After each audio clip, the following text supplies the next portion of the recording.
President সুস্থ আছেন এবং ভালো আছেন। আপনারা জানেন, আপনাদের মাধ্যমেই উনি বলেছেন নির্বাচনে আবার আসবেন উনি। তো নির্বাচন যদি ওনার ইচ্ছা, এটা ওনার ইচ্ছার উপর ডিপেন্ড করে। উনি যদি মনে করে যে হ্যাঁ ঠিক আছে, আমি টোটাল মানে আমার স্পিরিট আছে এবং আমি এটা করার জন্য অ্যাডামেন্ট, সে করতে পারে। এটা তো যার যার ইলেকশন করা ফান্ডামেন্টাল রাইট। এটা তো আমরা আর কেউ এটা বাধা দেওয়ার কিছু নাই।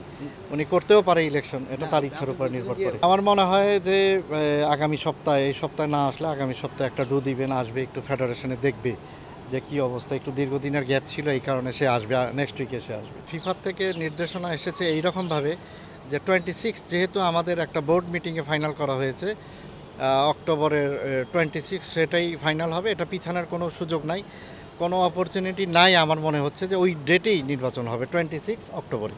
চূড়ান্ত ডেলিগেটের, চূড়ান্ত কাউন্সিলরের ফর্ম যেটা ক্লাবে ক্লাবে পাঠাবে, সেটা আমি শুনলাম 15 তারিখের ভিতরে পাঠিয়ে দিবে।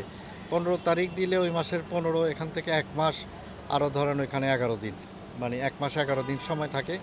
এর মধ্যে প্রস্তুতি নেওয়া এবং যার যার ইলেকশনের প্রার্থী হওয়া এবং কাউন্সিলিং করা, ভোট চাওয়ার জন্য যথেষ্ট সময় মনে হয়। আমাদের অ্যানালাইসিস স্টাডি এটা বলে যে ডিএফএ যেগুলো ইলেকশন হয়ে গেছে, ইলেকশনের কমিটি বহাল থাকবে এবং তারাই থাকবে। তবে ডেলিগেট বা কাউন্সিলর পরিবর্তন হওয়ার সম্ভাবনা আছে।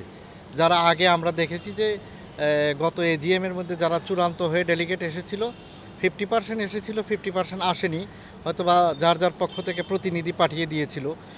এবার আমার মনে হচ্ছে যেটা কমিটি সব যেহেতু ইলেকশন হয়ে গেছে, কমিটি ঠিক থাকবে, কাউন্সিলর পরিবর্তন হওয়ার সম্ভাবনা আছে। কি নাম পাঠায় এটা দেখার বিষয় এখন।